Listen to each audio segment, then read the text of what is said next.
This is music, and this is a list of 25 of my favorite albums of all time.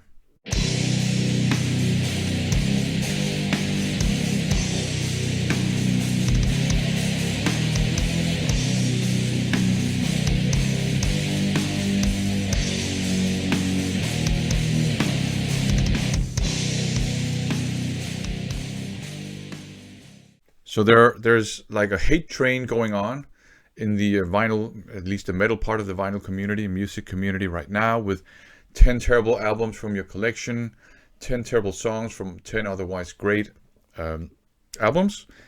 And I can't really jump on that train because I don't have 10 terrible albums in my collection. And I don't want to make a video that just trashes a bunch of power ballads from otherwise great albums. So I can't really join the hate train right now. There's a love train going on too, which is a thread that was never intended to be a thread, but it's become a thread. Top 25 favorite albums of all time. So I'm going to jump on the love train, but I'm going to change the rules a bit because I have hundreds and hundreds of favorite albums of all time, and I can't make a top 25 list of them. The only album I can actually rank is the first album, my favorite album of all time. All the others are on a shared second place, so I can't really do that. So this is going to be 25 of my favorite albums of all time, not top 25. It's not ranked in any way. And my favorite album is actually off the list. I will show it, but it's off the list. So technically it's going to be 26 albums. The rules I've set up for myself are as follows, and it's basically only one rule: only one album per artist. Otherwise, the list would just be populated by Iron Maiden albums, Death albums, and AC/DC albums, and that'll be a bit boring. But anyways, so before looking at the list, let me just show you my favorite album of all time, Iron Maiden's Somewhere in Time. For my money, no weak song on this album. This was the one that started it all for me. Yeah, I'm just pointing at his crutch, why not? This was the one that started it all for me. Great cover artwork. All the songs are great. I had never heard anything like this before. I hadn't heard anyone sing like this before. I hadn't heard twin guitars like this before, galloping guitars like this before, a bass that sounded like that, and drums that were so precise. I mean, no weak song on this album for my money. I love this album, and I always will. But it's not on the list. So let us actually turn to the list. The first one I want to show you is AC/DC's Razor's Edge. The album that got me into AC/DC was Flick of the Switch, but this is the album that really made AC/DC click with me and inspired me to go back and check out the Bon Scott era stuff as well. The next one I want to show you, it might be a shocker. This is my favorite Celtic Frost album. Celtic Frost, one of my favorite bands. And it might be a shocker because a lot of people lump it in with Cold Lake, their infamous glam metal album. But this is not at all like Cold Lake. I think a reason why a lot of people might not like this album is that it has like some almost like R&B backing vocals on it. The songs they're not really primitive or dirty like their early stuff, right? The almost like proto extreme metal stuff, but it's not avant-garde enough to fit into their avant-garde stuff. Although there are some weird things going on this album, like the sort of R&B-ish backing vocals. You have like two kind of like unusual cover versions on it. But I really like this album. It was the first Celtic Frost album I heard, so it was the first time I heard something that was kind of weird in the world of metal, although this is nothing compared to avant-garde metal as such. But also I would consider it like a mid-tempo thrash metal album. There are lots of great crushing riffs on this album. There's some cool up-tempo parts as well, but there are lots of great up-tempo crushing riffs on this album. And it has lots of Tom Warrior grunts and moans and maybe even a hey or two on it. So there's that stuff too. The next one is not a shocker. Helloween, Keeper of the Seven Keys, Part 2. I have gone on record saying that I don't really like a lot of European power metal because it's kind of cheesy and a bit too happy. This album does have the happy feel to it. It does have like the German Schlager sing-along aesthetic to it, but it's very well balanced out with the heavy parts. So I really like this album. Even the sort of fun songs like Rise and Fall and Dr. Stein. I like those songs, but you have the classics like Eagle Fly Free, the title track, Time Marches On. I mean, they're all great. And this is where the German Schlager mentality works to the advantage of power metal. It's great to sing along to all of these songs. That's one of the reasons why I love him. And Michael Kiske, what a great vocalist they had in him. And he's, of course, kind of back, I think. The Keeper of the Seven Keys is a masterpiece, in my opinion. Here's another masterpiece, or a Thrashter piece, I guess, Master of Puppets by Metallica. I could have picked A Justice for All, because I like that equally much, despite the weird production. But I went with this one because this is a bit more of a legendary album, and you can hear the bass on this one, so it has a slight upper hand. No weak song on this. You have Battery and Damage incorporated, really fast, aggressive songs. You have the title track with its kind of weird offbeat, weird time signature thing going on. Disposable Heroes, an anti-war song, fast and aggressive. No weak track on this album. It is a thrash metal masterpiece for my money. And you can hate on Metallica all you want. That's fine. But there's no taking away from them that their 80s output were all classics and they're all legendary. And two of them, for my money, were masterpieces. And this is a death metal masterpiece, The End Complete. Again, no weak song on this one. There's some great drumming going on in this. But what really makes it my favorite album by Obituary and one of my favorite death metal albums, the title track. It's so heavy. It's so crushing. The drums, when they, the way he uses the toms, just hit you right in the face. And then when they go into the sort of almost like run-of-the-mill death metal up-tempo part for this era, it's just perfect. It's just great. It wakes you up and punches you in the face a bit more. The End Complete, a death metal masterpiece. The next one was tricky. I wanted to include some Running Wild album because I adored this band when I was a kid. I still adore that era, but I kind of lost interest after, I guess, the Rivalry or something like that. But I kind of lost interest in Running Wild after they went from being like power metal, traditional metal, to more hard rock. I'm not saying that, apart from Rogues on Vogue, which I think is terrible, I'm not saying the other albums are terrible. They're just not my cup of tea. But it was tricky because I wanted to include some Running Wild from my favorite era, and I could have picked basically any album from the debut album up until and including Pile of Skulls. I decided to go with Port Royal because it's I guess along with Under Jolly Roger, is the most piratey of their pirate stuff, and I do have a weakness for their pirate era. Port Royal, again, no weak track on this album. Some of the others do have some filler material, and that might be why I picked this one too, but I don't think this one has filler material. The title track is great. The intro is kind of fun.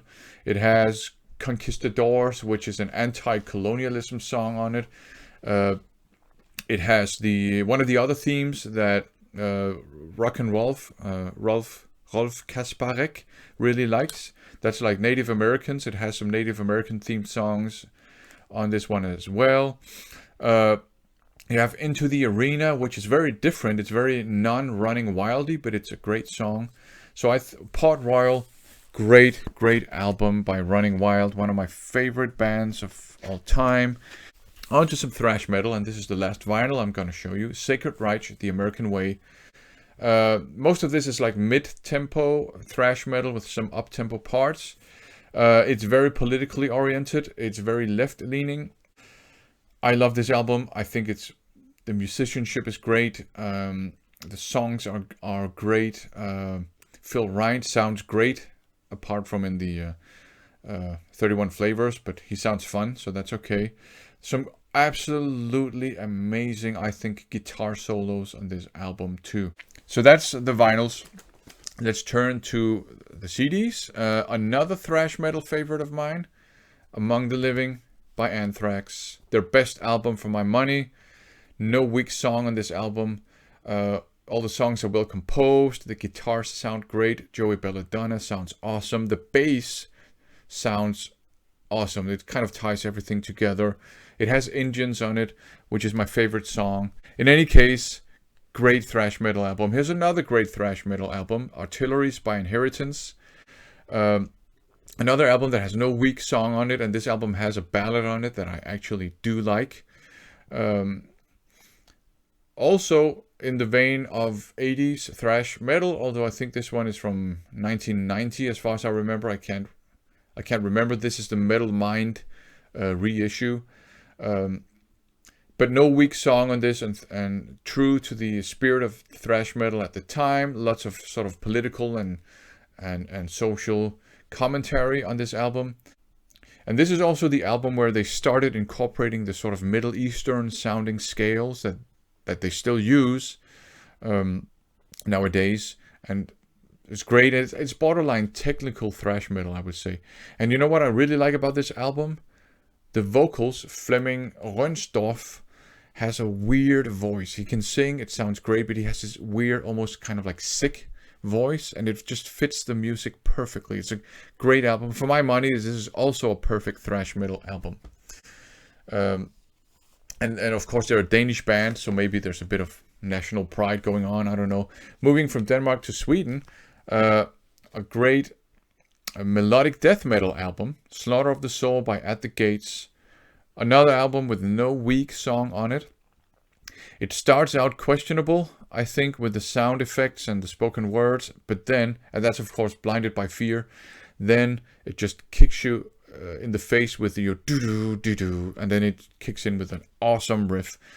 Great, great, great album. Another masterpiece for my money. Melodic death metal, At the Gates.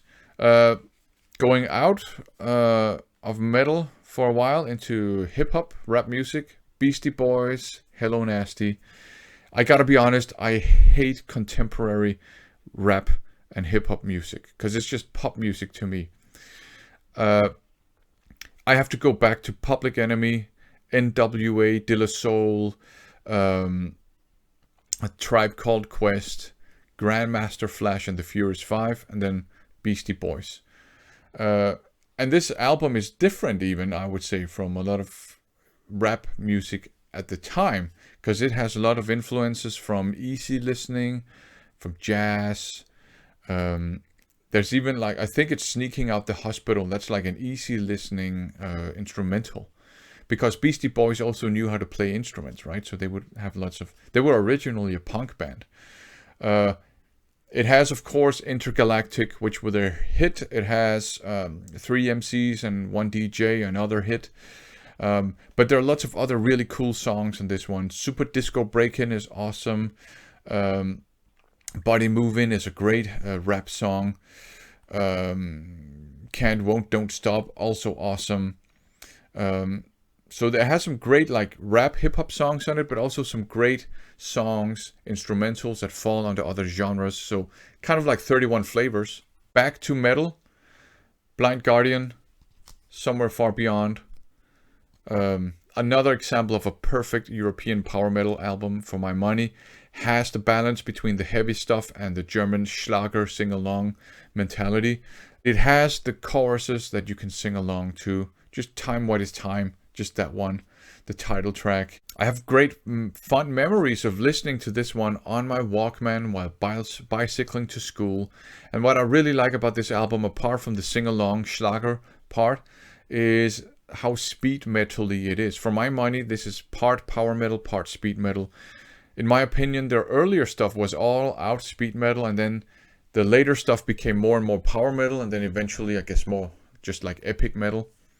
But Somewhere Far Beyond, excellent album. Here is another death metal masterpiece for my money. Carcasses, Necroticism, Descanting the Insalubrious. This is almost like progressive death metal in a way without being overly technical. But it's progressive in that the songs are very complex, and there are lots of different changes going on in the songs. There are a lot of melodic elements, and of course later they would help invent melodeath with hard work, but there are lots of melodic elements here on this album. Jeff Walker's vocals sound really awesome on this album. The only gripe I have is that pretty much all the songs start out with quite long, kind of like atmospheric and spoken word intros, and I just want to get to the music. But I get the point why they do it, because it kind of adds kind of like a creepy feel. Their drummer has admitted to them lifting something from Vivaldi on this album. I haven't figured out where it is yet, but there's even a Vivaldi influence on this album. Necroticism, death metal masterpiece. Here's another death metal masterpiece, and my favorite death metal album of all time by my favorite death metal band of all time, Death Symbolic. All the songs are strong on this album. Crystal Mountain, I think, was covered by, was it Epica? It was one of the sort of epic power metal bands. I don't really appreciate that cover version, but I appreciate that they did it. No weak song on this album, and as a bonus, it has Gene Hoglan on drums. So you know the drums are awesome on this album too. A masterpiece. I don't know how many people know this one. They were kind of big in Japan, but there's a Danish band. They were huge back in the 90s in Denmark. Dizzy, Mizz Lizzy. This is hard rock. Very melodic hard rock. Very sophisticated hard rock too. Very catchy songs. Great musicianship. Great songwriting skills by Tim Christensen, who's kind of like the main man of the band. There's some ballads on this album, which I also love. Silver Flame is an example. No weak track on this album. If you really like hard rock and you don't mind it being a bit sophisticated and you don't mind it having a bit of a 90s feel to it, check out Dizzy Mizz Lizzy. This is a great album. I love this. One of my favorite albums. Okay, the next one might be a bit tricky because it looks like I'm showing you Fate's Warning's Disconnected, but I'm not. I'm showing you Inside Out. Oh, sorry. There you go. Inside Out. It's just like a double deal I got here, so both albums are included. Disconnected is actually one of my least favorite Fate's Warning albums. Inside Out is one of my favorite Fate's Warning albums, so there you go. This Inside Out is progressive metal, but it's kind of like Fate's Warning's attempt at making a Parallels 2, because that was very commercial, still progressive, and was a great hit. This one I don't think was as great a hit, but it resulted in a lot of great songs. They're very well composed. Ray Adler sounds amazing on that album. And the drumming by Mark Zander is perfect. It's really tasty. Especially in Monument, which is, for my money, the perfect progressive metal song. This is a great prog metal album. I mean, this here is a great prog metal album. Sophisticated, complex, high degree of songwriting skill, high degree of musicianship, yet very accessible. I think even non-prog fans might like this album. Turning from prog metal to just prog rock, Genesis Duke. Most Genesis fans who are like fans of their prog stuff, they prefer the Peter Gabriel fronted stuff, which I understand, because that's great, and that's even more prog than the Phil Collins fronted prog era, because then they went into being like a pop rock band later on, and I like the pop rock stuff too. But for my money, I really like Duke. I don't know if it's my favorite Genesis album, because I don't know what my favorite Genesis album is, but it's certainly one of my favorite albums of all time, Duke. And what I really like about this album, I like all the songs. There's some ballads that I can take him or leave him, but Duchess is a really great song, I think. And then you have Turn It On Again, which sounds like, and was a great hit, and it sounds just like a very accessible pop rock song with a nice sing-along chorus, kind of a simple song structure. But it's actually based on a very complicated odd time signature pattern, which I really like. They managed to make like a pop song with an odd time signature pattern. I mean, that's great. I think this is a great album. Duke's Travels and Duke's Ends, also great. As I said, it has some sort of ballads on it that I don't appreciate, but the prog stuff on it is actually really great, so give it a chance. Back to thrash metal and back to a Danish band, along with, so this is Invocator, Weave the Apocalypse. Along with Artillery, Invocator was the Danish thrash metal band at the time. They were the ones. And then you had Furious Trauma making their way towards the top, and some other bands. But Weave the Apocalypse is dark, heavy to mid-tempo with a couple of up-tempo parts. Technical, I would say progressive thrash metal. A very, very high level of musicianship and songwriting skill. Perle Hansen's guitar solos are absolutely amazing. Jakob Hansen wrote most of I think all of the songs. Absolutely great songwriting. The drumming, I think it's Per M. Hansen. He joined the Haunted later on. Absolutely amazing drummer. The drumming is very technical here. So this is a great technical thrash metal album with a couple of groove metal elements, I would say. Because eventually the following album, Dying to Live, which is another masterpiece, but that's more of a progressive groove metal album. Okay, up next, Judas Priest, Painkiller. My favorite Judas Priest album, so I'm not very original in that sense. No weak song on it. I know a lot of the songs, lyrics are kind of over the top metal, cheesy, but I don't care. I don't mind a love song to heavy metal, especially by legends of heavy metal. So I think there's no weak song on it. It was a great comeback after slightly lukewarm Ram It Down. And of course, a lot of people hated Turbo. I actually love Turbo. But this is a great metal album. There are even like some power thrashy elements to it.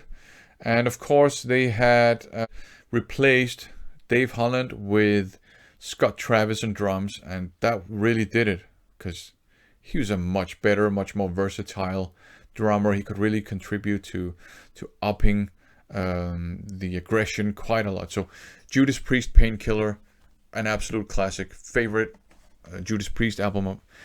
The next one is not metal. It's another Danish band. It's Mew, and this one is called Frangers. So Mew is, and I think they're still going. They are an alternative rock band with progressive leanings, and a very, very unusual vocal style, kind of high-pitched way of singing. Doesn't sound like King Diamond at all, but it's kind of like in that sort of singing style. And the songs are very catchy, but also very sophisticated. And I would say pretty much every song on this album, if you like this, I mean, this is an acquired taste, I think, but if you like this sort of music, every song on this album is great. You have Am I Right? No, that's the title. 156 Snow Brigade, which even has some metal elements to it. It's actually quite heavy. I mean, as I said, all songs in this album are great. So if you don't mind high-pitched singing, an alternative rock, and a slight sophisticated music, check out Mew's Frangers. From Mew, back to thrash metal, Nuclear Assault, Handle with Care. For my money, another example of the perfect thrash metal album. Of course, there's some crossover elements on this here. And again, being like early 90s, late 80s, political messages, environmental messages, kind of left-leaning as far as I can interpret things. All the songs are great on this song. I love Critical Mass, especially the chorus, but it's all absolutely great. So check out Nuclear Assault, Handle with Care. A band they were very popular, and then they broke up, and their singer did some things that made them kind of unpopular. But you cannot take away from Pantera that they are considered the kings of groove metal. Most people hold up Vulgar Display of Power as their favorite Pantera album, but Cowboys from Hell is my favorite Pantera album because it has elements of thrash metal. It still has some elements of the more kind of like powery, metal-y thing they did before that, and of course before that they were a glam band. And it has some really brutal, primal concrete sledge. I think that was the first time I heard something that aggressive before, with the vocals and the riff, right? And the way the guitar sounds just. But you have like Cowboys from Hell is one of my favorite songs. I really like it. It's a great song. You have Domination, which is more like a thrash speed metal kind of song. This is absolutely a fantastic album, a great groove metal classic. Okay, back to some progressive metal. I guess, I don't know, some people don't consider this progressive metal. I do, and I really like this one, Reich Empire. Again, not a weak song on this album. I mean, this is very commercial sounding. I think it's more commercial sounding than the Fates Warning one, to be honest. But you have just the opening track, Best I Can. Awesome. And I actually like the sort of 80s AOR keyboard bursts they have. You have Jet City Woman, which is very accessible and almost commercial. It's great. You have Another Rainy Night Without You, another ballad that I like. So as you can see, one theme here is that a lot of these songs have ballads on them that I don't hate. You have Empire, amazing song. All the songs are great on this album. Jeff Tate sounds great on this album. Chris DeGarmo, of course, is a major factor in this album, and much of the early Queensryche being awesome too. So Queensryche Empire, probably my favorite Queensryche album. Okay, so now things are gonna get 80s. Rage Against the Machine. Rage Against the Machine. I said earlier that I don't like contemporary hip-hop music, but I probably also hinted at the fact that I do like rap as a way of singing. And Rage Against the Machine, along with Clawfinger, back in the early 90s, were kind of pioneers of rap metal. This one is, I think, a perfect album too. I love how funky it is, how groovy it is. I love how angry Zach De La Rocha, or De La Roca, whatever, sounds. I guess it's Zach De La Roca. He sounds so angry on all of the songs. It has Killing in the Name, that was their great hit. Bomb Track, also a great hit. But you know, you have Take the Power Back is very awesome and funky. Bullet in the Head, heavy. I would say that's metal. I mean, I think this is metal. I think this is rap metal. A lot of people say it's not metal. I think it's metal. It's part of the metal world for me. Fistful of Steel, Township Rebellion Free. All the songs are great on this album. And the last album I want to show is this one here. 125 or whatever. 90125 by Yes. Progressive rock band turned pop band, turned back to progressive rock band. And this is the pop rock release, and they were supposed to not even be a Yes here. It was a new band called Cinema, and they were forced into calling it Yes. It's actually a very, I mean, it has Owner of a Lonely Heart on it. Great pop rock song, actually very heavy riff if you think about it. And then pretty much all the old school Yes fans hated it because it's not prog, but it's actually really sophisticated, and I would say actually progressive, or at least progressive leaning pop rock on this album. All the songs are great. For my money, I think this is the perfect pop rock album. I love it. So this video ended up being kind of long, but that's the way it is when you talk about music that you like. Anyways, that was my list. Thanks for watching.